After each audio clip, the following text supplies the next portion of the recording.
नमस्ते विद्यार्थी मित्रांनो, पीके agree academy मध्ये आपलं सर्वांचं स्वागत आहे.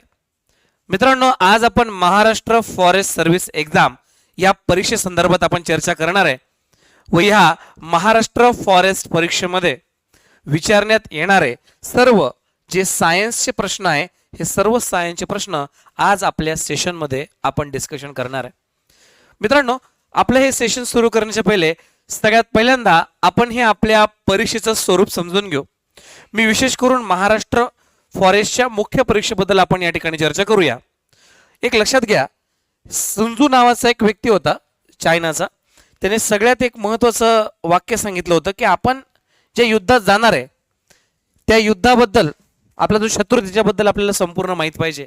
अगदी त्याचप्रमाणे जर स्पर्धा परीक्षांमध्ये जर आपल्याला यश प्राप्त करायचं असेल तर आपल्याला प्रिव्हियस इयर क्वेश्चन पेपर्स हे माहीतच पाहिजे.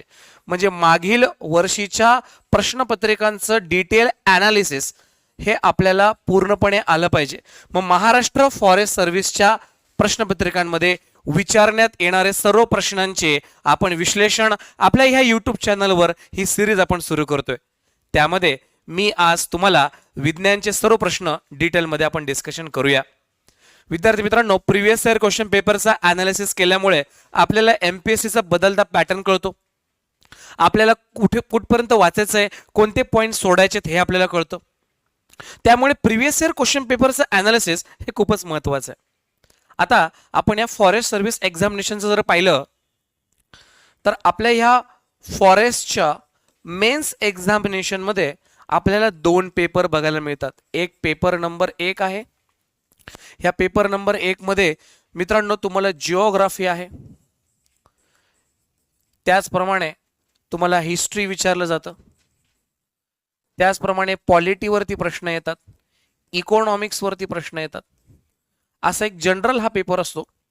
किती जरी आपण अभ्यास केला तरी पण ह्या विषयांमध्ये काही आपल्याला पैकीच्या पैकी मार्क मिळत नाही. मग जर आपल्याला स्पर्धा परीक्षांमध्ये यशस्वी व्हायचं आहे तर आपल्याला चांगली रँक मिळवायची आहे, आणि जर आपल्याला ती चांगली रँक मिळवायची असेल तर आपल्याला चांगले पर्सेंटेज त्या ठिकाणी चांगले मार्क देखील आले पाहिजे. मग आपण सिलेक्टिव्ह टार्गेट पेपर 1ला करू शकतो, परंतु पेपर 1 पेक्षा पण जास्त स्कोरिंग सब्जेक्ट हा पेपर 2 असं मला वाटतो. आपल्या ह्या पेपर 2 मध्ये तुमच्या फील्डचे रिलेटेड प्रश्न जास्त आहे, पण याच्यामध्ये एक विषय ऍड आहे, त्याला आपण जनरल सायन्स असं म्हणतो. आणि ह्या जनरल सायन्समध्ये आपल्याला फिजिक्स, आपल्याला केमिस्ट्री आणि आपल्याला बायोलॉजी जे की प्लांटच्या रिलेटेड जास्त आहे असे प्रश्न तुम्हाला विचारतात. आणि यासोबतच या जनरल सायन्स सोबतच विद्यार्थी मित्रांनो तुम्हाला आणखीन एक विषय आहे, तो तुमचा फील्ड रिलेटेड सब्जेक्ट आहे. थोडंसं ॲग्रिकल्चर बेस जरा जास्त प्रश्न मला याच्यामध्ये वाटत असतात. सॉईल काय आहे, सॉईलचे नेचर काय आहे, एखाद्या वनस्पतींचे रोग वगैरे असेल, फील्डच्या रिलेटेड जास्त प्रश्न आहेत. म्हणून जे काही फॉरेस्टचे मुलं आहेत त्यांना, आणि जे पण ॲग्रिकल्चरचे देखील विद्यार्थी आहेत ते पण फॉरेस्टची एक्झाम देऊ शकतात, तर त्यांना पेपर 2 लक्षात ठेवा. पेपर 2 हा स्कोरिंग आहे, परंतु हा स्कोरिंग सब्जेक्ट तेव्हाच असेल तुम्हाला साथ मिळणार आहे जनरल सायन्सची. तर साधारणपणे आपल्याला 18 ते 20 प्रश्न हे फक्त फिजिक्स आणि केमिस्ट्रीवरतीच येताना दिसतात. तर हे झालं पेपरचं जनरल स्वरूप. आता आपले जी काही फॉरेस्टची एक्झाम होणार आहे तर पूर्व परीक्षा ही आपली चाळणी परीक्षा आहे. आणि ही पूर्व परीक्षा विद्यार्थी मित्रांनो ॲग्रिकल्चर, त्यासोबतच इंजिनिअरिंग आणि फॉरेस्ट ह्या तिघांची पण परीक्षा ही एकत्रच होणार आहे. परंतु आता जेव्हा तुम्ही मुख्य परीक्षेला जाणार तर फॉरेस्टच्या मुख्य परीक्षेला हे 2 पेपर तुम्हाला बघायला मिळतील. आणि ह्या 2 पेपरमध्ये पेपर 1 मध्ये तुम्हाला जिओग्राफी, हिस्ट्री, पॉलिटी, इकॉनॉमिक्सवर प्रश्न येतात, आणि पेपर नंबर 2 मध्ये तुम्हाला जनरल सायन्स आणि फील्ड आणि ॲग्रिकल्चर रिलेटेड तुम्हाला जास्त प्रश्न बघायला मिळतात. परंतु आता फॉरेस्टचा पेपर आणि इतर एमपीसीचा पेपरमध्ये फरक आहे. मोर स्पेसिफिकली सांगतो मित्रांनो, जनरल सायन्स, तर जनरल सायन्सचे जे काही प्रश्न आहे ते फॉरेस्टच्या पेपरचे प्रश्न आणि त्यासोबतच इतर एमपीसीच्या स्पर्धा परीक्षेच्या प्रश्नांमध्ये फरक आहे. फॉरेस्टच्या मुख्य परीक्षेला पेपर 2 मध्ये हे सर्व प्रश्न तुम्हाला फक्त इंग्लिश टू इंग्लिश विचारतात, इथं मराठीमध्ये ट्रान्सलेट येत नाही. आणि त्यासोबतच फॉरेस्टमध्ये फिजिक्स आणि केमिस्ट्रीच्या प्रश्नांची पातळी थोडीशी लेवल अप पण आपल्याला बघायला मिळते, जी इतर परीक्षांमध्ये नाही आहे, जे एमपीएससी मध्ये नाही आहे. तर त्यामुळे आपल्याला याचा स्पेशलाइज पद्धतीने आपल्याला अभ्यास करावा लागत असतो. आणि म्हणून विद्यार्थी मित्रांनो आजच्या सेशनमध्ये आपण 2000 म्हणजे मागील फॉरेस्टचे जे काही पेपर झालेत त्या सर्व पेपरचे आपण फिजिक्स केमिस्ट्रीचे प्रश्नांचे आन्सर या प्रश्न उत्तर आपण या सेशनमध्ये घेणार आहे. मग कशा पद्धतीने एमपीएससी आयोग फॉरेस्टमध्ये प्रश्न विचारते याच्याबद्दल आपण चर्चा करूया. तर विद्यार्थी मित्रांनो, वेळ न वाया घालवता आपण आपल्या महत्त्वाच्या क्वेश्चन आन्सर सिरीजला आपण सुरू करूया. तर बघा, आता याच्यामध्ये तुम्हाला कशा पद्धतीने प्रश्न तुम्हाला बघायला मिळतील. आता आपल्या ह्या फॉरेस्टमध्ये साधारणपणे तुमच्या असं लक्षात येईल, फॉरेस्टच्या आपल्या 2019ला जो मुख्य पेपर झाला होता, 2019ला जो मुख्य परीक्षेला जो काही पेपर झाला होता त्याच्यातले हे प्रश्न आहे. आणि हा प्रश्न क्रमांक पहिला आहे. याच्यामध्ये अ सेट मी घेतलेला आहे. ए सेट मधील प्रश्न क्रमांक पहिला जो केमिस्ट्री आणि फिजिक्स याच्यावरती आधारित आहे. तर हा मोर स्पेसिफिकली फिजिक्सचा हा प्रश्न आपल्याला बघायला मिळतो. हा प्रश्न त्यांनी आपल्याला फिजिक्सचा विचारलेला आहे. काय प्रश्न आहे आपण पहिले एकदा चर्चा करूया की फिजिक्सचा हा प्रश्न काय आहे, कसा सोडवायचा आहे आणि कशा सोप्या पद्धतीने आपण सोडवायचं आहे. याच्यामध्ये इलिमिनेशन मेथड कशी वापरायची हे पण तुम्हाला मी सांगतो. आणि या सायन्ससाठी आपल्याला लेव्हल ठेवायची आहे 8th, 9th, 10th, 11th आणि 12th पर्यंत महाराष्ट्र शासनाची पुस्तकं आणि NCERTs आपण आपला बेस ठेवणार आहे. तर बघा विद्यार्थी मित्रांनो, आपला पहिला प्रश्न आहे, what is the resistivity of tungsten. तर टंगस्टन हे एलिमेंट आहे, त्याचा वापर आपण बऱ्याच ठिकाणी करतो. तुम्ही टंगस्टनचा वापर विद्युत दिवामध्ये करतात हे तुम्ही पाहिलं असेल. आणि लक्षात घ्या, हे प्रश्न फक्त इंग्लिश टू इंग्लिश येतात, त्याचं मराठीत ट्रान्सलेट मात्र येत नाही. डब्ल्यू ही टंगस्टनची संज्ञा आहे आणि याचं त्यांनी काय विचारले आपल्याला, त्यांनी तुम्हाला याची रेजिस्टिव्हिटी विचारली आहे. आता रेजिस्टिव्हिटी म्हणजे काय हे सगळ्यात पहिल्यांदा आपण चर्चा करूया, पण त्याच्या पहिले आपण इलिमिनेशन मेथड कशी वापरायची हे सांगतो. माय डिअर फ्रेंड्स, कोणत्या पण धातूची रेजिस्टिव्हिटी म्हणजे काय, त्या धातूमधनं इलेक्ट्रिसिटी जी काही जात आहे त्या जाऊ देण्यास जो काही विरोध होतो, म्हणजे एखाद्या धातूमधून विद्युत धारा जाऊ देण्यास जो विरोध होतो त्याला आपण रोधकता अर्थात त्याला आपण रेजिस्टिव्हिटी असं म्हणत असतो. याला मराठीमध्ये आपण रोधकता असं म्हणत असतो. ही रोधकता जेवढी जास्त असेल तेवढी विद्युत धारा त्या धातूमधून कमी प्रमाणात जात असते. विद्युत धारा जेवढी जास्त असेल तेवढी रोधकता जेवढी जास्त असेल तेवढी विद्युत धारा धातूमधून कमी जात असते. तुम्ही जर एक्झाम्पल घेतलं विद्यार्थी मित्रांनो सिल्वरचं, तर सिल्वर हे सगळ्यात टॉप मोस्ट आपण मेटल म्हणतो इलेक्ट्रिसिटी संदर्भात, कारण की सिल्वरची रोधकता सगळ्यात कमी आहे. सिल्वर नंतर आहे कॉपर, आपण कॉपरचा सगळीकडे वापर करतो. कॉपर नंतर आहे ॲल्युमिनियम, आपण ॲल्युमिनियमचा वापर करतो इलेक्ट्रिसिटी ट्रान्सफर करण्यासाठी. सिल्वरची रोधकता सगळ्यात कमी आहे म्हणून तो सगळ्यात चांगला वाहक आहे, सगळ्यात चांगला कंडक्टर आहे.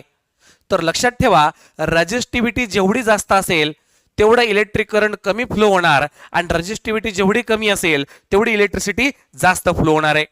मग सिल्वरची जी काही रेजिस्टिव्हिटी ती सगळ्यात कमी आहे. Silver is a top most conductor, then second number is copper and third number is aluminium.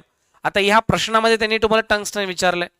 विद्यार्थी मित्रांनो, टंगस्टनची रेजिस्टिव्हिटी जास्त आहे आणि ती जास्त असल्या कारणामुळे आपण त्याचा वापर हिटिंग एलिमेंट म्हणून करतो विद्युत बल्बमध्ये, आणि म्हणूनच तुमच्या असं लक्षात येईल की याची रेजिस्टिव्हिटी जास्त आहे. आता एक महत्त्वाचा मुद्दा लक्षात घ्या, रेजिस्टिव्हिटी आपल्याला कधीही बदलता येत नाही.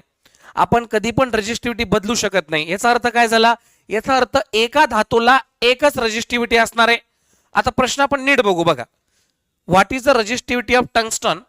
ऑप्शन दिलेले आहेत 1.7 × 10⁻+8 ohm meter at 0 degree Celsius. Option क्रमांक 2 दिलेला आहे 3.5 × 10⁻+18 ohm meter at 0 degree Celsius. Option number 3 दिलेला आहे 1.1 × 10⁻⁻16. ऑप्शन नंबर डी दिलेला आहे 5.6 × 10⁻⁻8 ohm meter at 0 degree Celsius. आणि मग खाली याच्यामध्ये ऑप्शन्स दिलेले आहेत आपल्याला, याच्याबद्दल आपण चर्चा करू सर्वप्रथम. आता याच्यामध्ये 4 ऑप्शन दिलेले आहेत. ऑप्शन क्रमांक 1, ऑप्शन क्रमांक 2, ऑप्शन क्रमांक 3 आणि ऑप्शन क्रमांक 4. हे ऑप्शनमध्ये ऑप्शन पद्धतीचे प्रश्न आपल्याला येत असतात क्लास 1 क्लास 2च्या परीक्षेला. आता एक लक्षात घ्या, तुम्हाला मी काय सांगितलं, इथं लॉजिक कसं लावायचं आहे की कधी पण कोणत्या पण धातूची रोधकता रेजिस्टिव्हिटी एकच असते, एकापेक्षा जास्त नसते. आणि म्हणूनच तुम्ही इथं ऑप्शन नंबर 1 जर बघितला तर ए आणि बी हे बोथ असं येणारच नाही, कारण की एका वेळेस ए असेल किंवा एका वेळेस बी असेल हे तुम्ही लक्षात ठेवायचे. त्याच्यानंतर बी आणि सी असं पण असणार नाही, कारण की कोणत्या पण धातूची जी काही रोधकता आहे, कोणत्या पण धातूची जी काही रोधकता आहे ती एका वेळेस एक असते. म्हणून तुमचं उत्तर एक तर ऑप्शन क्रमांक बी पाहिजे आणि ऑप्शन क्रमांक डी पाहिजे. म्हणजे तुमचं उत्तर बी आणि डी यापैकी आहे. तुमचं उत्तर बी आणि डी यापैकी आहे. म्हणजे तुमचं उत्तर ए अजिबात नाहीये आणि तुमचं उत्तर सी अजिबात नाहीये. बघा, तुम्हाला या प्रश्नाबद्दल काहीच माहित नाही असं आपण ग्राह्य धरूया, तरी पण तुम्ही याचं उत्तर काढू शकताय. तुम्हाला फक्त बेसिक कॉन्सेप्ट माहित पाहिजे, जे आपण आपल्या या सिरीजमध्ये सगळ्या विद्यार्थ्यांचे कन्सेप्ट आपण क्लिअर करण्यावर भर देतोय. तर तुमच्या असं लक्षात येईल की रेजिस्टिव्हिटी ऑफ टंगस्टन एक तर बी उत्तर पाहिजे, एक तर डी उत्तर पाहिजे. परंतु माय डिअर फ्रेंड्स, तुम्हाला हे लक्षात ठेवायचं आहे की रोधकताची जी काही पॉवर आहे ती कधी पण ही +18 मध्ये नसते. म्हणून हे उत्तर चुकीचं आहे. म्हणून फक्त एक उत्तर येतं. हे फक्त उत्तर आपण लॉजिकली काढू शकतो. आणि रोधकता जी टंगस्टनची आहे ती 5.6 गुणिले 10⁻⁸ आहे. हे तुमच्या लक्षात येईल. विद्यार्थी मित्रांनो, एक गोष्ट तुम्ही लक्षात घ्या, आपल्याला सगळ्या मेटलची रोधकता पाठ करायची गरज नाहीये. तुम्ही तो प्रॉब्लेम कसा सॉल्व्ह करताय, कारण की एवढा मोठा डेटा आहे, एवढे सगळे मूलद्रव्ये आधुनिक आवर्त सारणीमध्ये गेल्यानंतर 118+ मूलद्रव्ये, त्यापैकी 92 मूलद्रव्य हे नैसर्गिक आहे आणि 92च्या पुढचे हे मानव निर्मित आहे. तुम्ही कोणाकोणाचे अणुअंक, अनुक्रमांक, रोधकता हे पाठ नाही करू शकत. आणि मग अशा वेळेस आपल्याला थोडासा कॉमन सेन्स लावायचा आहे. इथं काय कॉमन सेन्स लावला मी, की कोणत्या पण धातूला एक पेक्षा जास्त रोधकता नसते. ऑप्शन नंबर 1 कटलं, ऑप्शन नंबर 3 कटलं. तुम्हाला फक्त भेटलं बी आणि डी. म्हणजे तुमचं उत्तर एक तर बी असेल किंवा डी असेल. मग मी लगेच ए आणि सी कट करून टाकलं. पण कधी पण लक्षात ठेवा, रोधकताची पॉवर जी आहे 10⁻⁸ जो आहे हा कधी प्लस मध्ये नसतो, हा मायनस मध्ये असतो. म्हणून आपलं याचं उत्तर ऑप्शन क्रमांक डी येतं. हे आपल्या लक्षात येईल. म्हणून तुम्ही टंगस्टन, आता जर माहिती असेल, एखाद्याला जर माहिती असेल की टंगस्टनचं रोधकता किती आहे, तो डायरेक्टली याचं उत्तर देऊ शकतो, जे आहे 5.6 × 10⁻⁸ ओहम मीटर आहे. मग थोडंसं तुम्ही म्हणणार सर आम्हाला रोधकतेबद्दल आणखीन सांगा. तर थोडंसं आपल्याला याच्यामध्ये एक डिटेल पॉइंटमध्ये जावं लागेल, की जर तुम्हाला रेजिस्टिव्हिटी बद्दल आणखीन कन्सेप्ट आपल्याला जर क्लिअर करून घ्यायची असेल तर रेजिस्टिव्हिटी बद्दल आपल्याला जाणून घ्यावं लागेल. रेजिस्टिव्हिटीला आपण ओहम असं म्हणतो. एक लक्षात याला आपण रो असं म्हणतो, RH रो. आपल्याला याच्यामध्ये एक ओहम्स लॉ आपल्याला माहित पाहिजे. ओहम्स लॉ काय म्हणतो, according to the Ohm's law voltage applied across the conductor is directly proportional to the electric current applied across the conductor. V is directly proportional to I. प्रोपोर्शनॅलिटीचं sign जर काढलं तर मला R भेटतो. What is R? R is equal to V upon I. याला आपण ohm असं म्हणतो. यालाच आपण रेजिस्टन्स असं म्हणतो. सर आम्हाला कळालं रेजिस्टन्स म्हणजे काय, पण रेजिस्टिव्हिटी म्हणजे काय ते पण सांगा. विद्यार्थी मित्रांनो, एक लक्षात घ्या, आपण रोडवरती स्पीड ब्रेकर वरतून टाकतो, एक्सटर्नल टाकतो, गाड्यांची स्पीड कमी व्हावी म्हणून. अगदी त्याप्रमाणे या रेजिस्टन्सचा उपयोग गतिरोधक म्हणून व्हेलॉसिटी कमी करण्यासाठी होतो, स्पीड कमी करण्यासाठी होतो. हे तुमच्या लक्षात येईल. मग आता हे जे रेजिस्टन्स आहे हे कोणत्या पण वाहकाच्या लांबीच्या समानुपाती म्हणजे डायरेक्टली प्रोपोर्शनल आहे. Resistance is always directly proportional to the length of conductor. What is L? L is a length of conductor and it is inversely proportional to the area of conductor. मग जर हे दोघांना equal केलं मी तर L upon A येणार आणि resistance is equal to what, rho into L upon A. हे थोडंसं आपल्याला 10th लेवलवरती जावं लागेल. आणि what is the formula for this rho? Rho is equal to R into A upon L. What is the formula for ohm? Resistance unit ohm आहे. Area is a meter square, length is meter. Meter get cancel, square get cancel, and so what we get? Ohm meter is the unit of resistivity. So what is the basic difference between the resistance and resistivity? The basic difference between resistance and resistivity is only resistance is externally applied and resistivity is present internally inside the element. Always remember, we cannot change resistivity, but we can change resistivity by changing the material. So every material having its own resistivity. म्हणजे प्रत्येक मूलद्रव्याला, प्रत्येक धातूला स्वतःची रोधकता आहे, ती बदलता येत नाही, ती एका वेळेस एकच असते. जर तुम्हाला रोधकता रेझिस्टिव्हिटी बदलायची असेल, so you have to change the material, तुम्हाला ते धातू बदलावा लागेल. मग सगळ्यात कमी रोधकता, सगळ्यात कमी रेझिस्टिव्हिटी ही सिल्वरची आहे, चांदीची आहे, म्हणून त्याला आपण उत्तम कंडक्टर असं म्हणतो. नंबर सेकंड कॉपर आहे, नंबर थर्ड ॲल्युमिनियम आहे. प्रश्नामध्ये काय विचारलंय आपल्याला? आपल्याला प्रश्नामध्ये टंगस्टन जे आहे त्याची संज्ञा W आहे, याची रोधकता विचारली आणि जी किती आहे 5.6 इंटू 10⁻⁸ ओहम मीटर. युनिट काय असतं? ओहम मीटर असतं. हे तुमच्या लक्षात आलंय. मग आता ऑब्व्हियसली थोडंसं हा पॉईंट मला जर तुम्हाला डिटेलमध्ये सांगायचं असेल तर त्याला थोडं जास्त टाइम लागेल, परंतु असंच डिटेल डिस्कशन आपण आपल्या ह्या सिरीजमध्ये घेणार आहे आणि जेणेकरून आपल्याला एक बीट बाय बीट आपण पुढे पुढे जाणार आहे. लक्षात घ्या माय डिअर फ्रेंड्स की फॉरेस्टमध्ये जनरल सायन्स जर आपण एक सिस्टमॅटिक जर आपण अभ्यास करू शकलो तर आपल्याला जनरल सायन्समध्ये चांगल्यात चांगले मार्क मिळू शकतात. आपण याच्यातले चांगले मार्क घेऊ शकतो, कारण की फॉरेस्टच्या मुख्य परीक्षेचा जो काही पेपर 2 आहे हा पेपर 2 स्कोरिंग आहे. फक्त याचा सिस्टमॅटिक अभ्यास करावा लागेल. आणि लक्षात घ्या MPSCच्या इतर स्पर्धा परीक्षांसारखं सायन्सचे प्रश्न इथे येत नाही. इथे प्रश्न जे आहेत हे थोडेसे लेवल अप असतात. फॉरेस्ट या परीक्षेचे प्रश्न थोडेसे लेवल अप असतात, म्हणून जे हे माझं लेक्चर MPSC करणारे मुलं बघत असतील त्यांना हे थोडेसे प्रश्न हाय लेवलचे वाटू शकतात, पण जे फॉरेस्टचे एक्झाम देत आहेत त्यांना हे प्रश्न माहीत असतील, यांची जी ओळख असेल. म्हणून विद्यार्थी मित्रांनो आता आपण पुढच्या प्रश्नांकडे वळूया. What is our next question? आता हे थोडेसे तुम्हाला मी इन्फॉर्मेशन टंगस्टन बद्दल सांगितले. टंगस्टन बद्दल एक थोडीशी इन्फॉर्मेशन आपण बघूया. टंगस्टन और wolfram is a chemical element with a symbol W and its atomic number is 74. Tungsten चा atomic number 74 आहे. Tungsten is a rare metal found naturally, earth almost exclusively compound. It was identified newly element in 1781 and as a 1783. म्हणजे 1781 and 1783 ला या एलिमेंटचं संशोधन झालं. Important or त्याचा आहे शिलाइट and ओल्फ्रॅमाइट. शिलाइट आणि ओल्फ्रामाइट हे टंगस्टनचं ओर आहे, धातू के आहे. Free element remarkable to the resistances and it has the guest melting point. टंगस्टनची क्वालिटी सांगतो, याचे मेल्टिंग पॉइंट आणि बॉइलिंग पॉइंट हायर आहे, म्हणून याचा वापर विद्युत बल्बमध्ये केला जातो. It has the highest boiling point 5930, याचा बॉइलिंग पॉइंट आहे 5930 डिग्री सेल्सिअस, जो सगळ्यात जास्त आहे. आणि म्हणून टंगस्टनचा यूज आपण करत असतो mostly in the electric bulbs. त्याचप्रमाणे धातू कापणाऱ्या अवजारांमध्ये पण टंगस्टनचा वापर करत असतात. ही टंगस्टनची एक ओळख तुम्हाला मी, एक रफ ओळख तुम्हाला मी या ठिकाणी सांगितली. आता वळूया विद्यार्थी मित्रांनो पुढच्या प्रश्नाकडे. आता पुढचा प्रश्न बघू आपण काय आहे.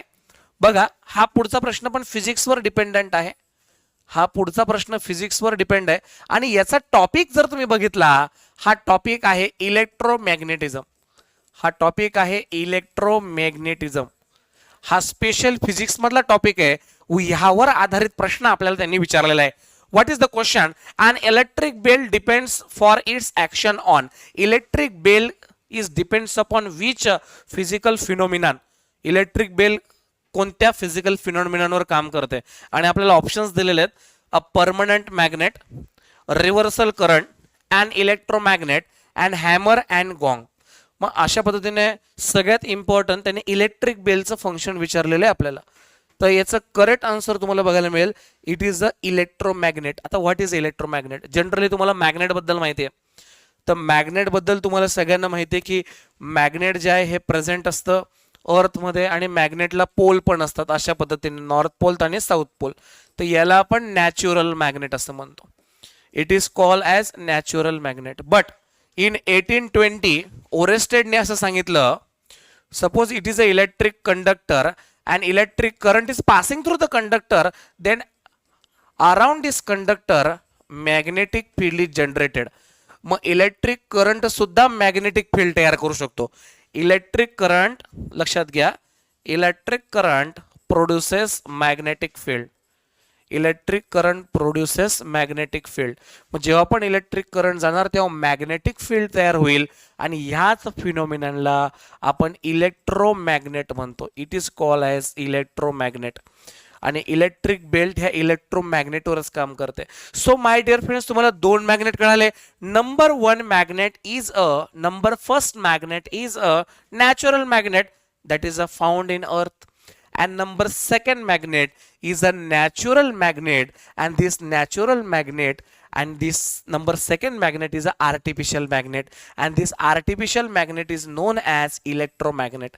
Artificial magnet is known as electromagnet. So मी तुम्हाला प्रश्नापर्यंत परत घेऊन येतो. So what is the question which asked in the forest mains exam? आपल्या फॉरेस्टच्या मुख्य परीक्षेला हा प्रश्न आलेला आहे. काय प्रश्न आहे? Electric bell depends upon what. Electric bell कशावर डिपेंड आहे? It depends upon electromagnet. Simple प्रश्न होता. 8, 9, 10th लेवलचाच हा प्रश्न त्यांनी आपल्याला विचारला होता. थोडंसं इलेक्ट्रोमॅग्नेट बद्दल सांगतो. I am talking about some extra points on electromagnet. Electromagnet is a magnet and which electric field is produced by electric current. लक्षात राहू द्या, magnetic field is produced by electric current. Electromagnet is a this kind of magnet. याच्यामध्ये एक लक्षात ठेवायचं की जे काही मॅग्नेटिक फील्ड आहे, that magnetic field is produced by electric current. Magnetic field is produced by electric current. Electromagnet usually consists of wire wound on a coil. Electromagnetic मध्ये एक वायर गुंडाळलेली असते, त्याला आपण कॉइल असं म्हणतो. A current through wire create a magnetic field and which concentrated hole denoting the centre and magnetic field disappear the current turn off. The wire turn are often wound the magnetic or and basically ज्या धातूभोवती हे wire गुंडाळलेली आहे तिथे magnetic field तयार होते, असं तुमच्या लक्षात येईल. सो अजून याच्यामध्ये काही महत्त्वाचे डिटेल पॉईंट्स याच्यामध्ये तुम्हाला बघायला मिळतील. जनरली मी तुम्हाला मेन पॉईंट सांगतो. Electric motor, electric generator, electrochemical, solenoid, relay, loudspeaker, hard disk, MRI machines, या सगळ्या MRI means magnetic resonance imaging, या सर्व मध्ये आपण इलेक्ट्रोमॅग्नेटचा वापर करत असतो. मग विद्यार्थी मित्रांनो, वळूया आपण आपल्या पुढच्या प्रश्नाकडे. आता आपला पुढचा प्रश्न बघू आपण काय आहे. आता हा पुढचा प्रश्न बघू काय आहे बघा. For providing our own GPS system a constellation of satellite was launched by ISRO from 2013 to 2016. The name given to the program is a Navik, and which of the following statement is a correct in this regard? So आपले भारताचे आता सगळ्यात पहिल्यांदा GPS means what? GPS is a global positioning system. GPS is a global positioning system. It is called as global positioning system, and this global positioning system is used to detect the location of the receiver end. आपल्याला जर location mapping करण्यासाठी आपल्याला GPS गरजेचं असतं. सगळ्यात पहिल्यांदा अमेरिकेने GPS आणलं होतं, त्याच्यानंतर मग रशियाचं ग्लोनास आहे, बरोबर, चायनाचं कंपास आहे. भारताने सगळ्यात पहिल्यांदा गगन प्रणाली लॉन्च केली होती. गगन प्रणाली लॉन्च केली भारताने. त्याच्यानंतर आपण IRNSS लॉन्च केलं होतं, इंडियन रिजनल नेव्हिगेशनल सॅटेलाइट सिस्टीम, आणि मग त्याचं नाव माननीय नरेंद्र मोदी यांनी नाविक असं केलं होतं, नेव्हिगेशनल सॅटेलाइट ॲट कॉन्स्टलेशन्स म्हणून. आणि म्हणून याच्यावर आधारित प्रश्न आला होता. आता त्यांनी काय विचारलं होतं प्रश्न बघू आपण. हे तुम्हाला इस्रोच्या वेबसाईटवरती ह्या प्रश्नाचं उत्तर सहज भेटू शकतं. तर याच्यामध्ये किती सॅटेलाइट्स आहेत ते आपण बघूया. There are 3 polar, 2 equatorial, 2 inclined plane orbit of this satellite. There are 2 kinds of orbit, polar orbit and geostationary orbit. Always remember, जे काही नेव्हिगेशनल सॅटेलाइट्स आहे हे आपण नेहमी जिओसिंक्रोनस ऑर्बिट मध्ये पाठवत असतो. त्याच्यानंतर all 7 satellites have geosynchronous orbit, and after each the angle 29 degree to equator and 83 degree to east. And number 3 दिलेलं आहे बघा. 3 geostationary 32.5 83 degree 131 degree 0.5 east, and 4 geosynchronous transfer orbit at an angle of 29 degree to equatorial and 55 degree and 11111.75 degree at east. And option number 4, all 7 geostationary orbits is a space equally to the equatorial plane around the earth and distance of 36,000 kilometer to the sea level. आता बऱ्याच जणांनी काय केलं की 4th option याचं tick केलं. आपल्याला हे माहिती आहे की 36,000 किलोमीटरला जिओ स्टेशनरी ऑर्बिट आहे, पण हे या प्रश्नाचं सांत्वन नाही करत. ऑप्शन नंबर 4 गलत आहे. माय डिअर फ्रेंड्स, पोलार ऑर्बिटमध्ये आपण हे कधीच नेव्हिगेशनल सॅटेलाइट नाही पाठवत. फार फार तर जिओ ट्रान्सफर ऑर्बिटमध्ये पाठवतो.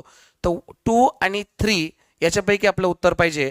तर याचं करेक्ट आन्सर विद्यार्थी मित्रांनो ऑप्शन नंबर 3. आपण काय केलंय, ही सगळी इस्रोवरती वेबसाईटवर उपलब्ध आहे. 3 जिओ स्टेशनरी सॅटेलाइट आपण पाठवलेत आणि 4 जिओ सिन्क्रोनस ऑर्बिट. हे फॉरगेट अबाउट दिस डेटा, हा डेटा लक्षात नाही राहिला तरी चालतो, पण आपल्याला हे माहित पाहिजे की 7 सॅटेलाइट पैकी कुठे कुठे पाठवले. 7 सॅटेलाइट पैकी 3 आपण जिओ स्टेशनरी मध्ये पाठवले आणि 4 जिओ सिन्क्रोनस मध्ये आपण पाठवलेले, हे आपल्या लक्षात येईल. तर वळूया विद्यार्थी मित्रांनो पुढच्या प्रश्नाकडे. What is the person C.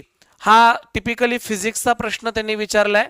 Physics मध्ये लाईट हा टॉपिक आहे. लाईट मध्ये पण रिफ्लेक्शन अँड रिफ्रॅक्शन नावाच्या कॉन्सेप्ट आहेत. त्याच्यामध्ये रिफ्रॅक्शन नावाच्या कॉन्सेप्ट मध्ये लेन्स म्हणून आपल्याला एक टॉपिक आहे आणि त्यावर आधारित हा प्रश्न आहे. बघा, a person using a lens as a simple microscope seen as. म्हणजे तुम्ही एखाद्या मायक्रोस्कोप मध्ये एखाद्या माणसाला बघताय, तर तो माणूस आपल्याला कसा दिसेल असा प्रश्न विचारला होता. म्हणजे काय, हा प्रश्न तुम्हाला प्युअर अप्लाइड नॉलेज बेस होता. हा प्रश्न मध्ये तुम्हाला पूर्णपणे तुमचं नॉलेज अप्लाय करायचं होतं. इथे पाठांतर बेस प्रश्न नाहीये.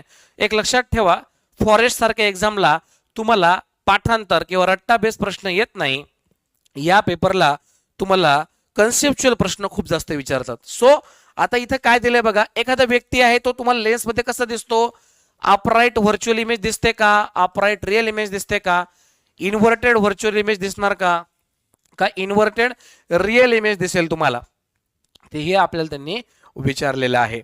आता सगळ्यात पहिल्यांदा मायक्रोस्कोप काय असतं. सिंपल मायक्रोस्कोप म्हणजे काय, एखादी दूरवरची वस्तू जवळ दिसते, that is called as simple microscope. But आता ह्या सिंपल मायक्रोस्कोप मध्ये कोणत्या लेन्सचा यूज होतो. आता पहिल्यांदा आपल्याला लेन्सेस बद्दल माहित पाहिजे. There are 2 kinds of lenses. Number 1 is a concave lens and number 2 is a convex lens. हे अगदी म्हणजे 10th स्टँडर्डच्या टेक्स्टबुक मध्ये पण दिलेलं आहे. फक्त आता आपण कसा अभ्यास करतो, पाठ करतो, सूत्र वगैरे पाठ करतो, पण त्याला अप्लाय करता आलं पाहिजे. इथे प्रश्न एकदम लॉजिकल विचारलेले आहेत त्यांनी. तर इथं पाठांतराने तुम्हाला फक्त नॉलेजला अप्लाय करायचे. There are 2 kinds of lenses. What is a concave lens. दोन्ही ठिकाणी आतमध्ये पार्ट जेव्हा जातो त्याला कॉन्केव लेन्सेस म्हणतो आपण. आणि ह्या कॉन्केव लेन्समध्ये पडणारे जे काही इमेजेस आहे हे नंतर डायव्हर्ज होतात, हे एकमेकांपासून दूर जातात. That's why concave lens is also called as diverging lens. It is also called as diverging lens. पण आता what is the convex lenses. Convex lenses म्हणजे असं बाहेरचा आलेला पार्ट असतो.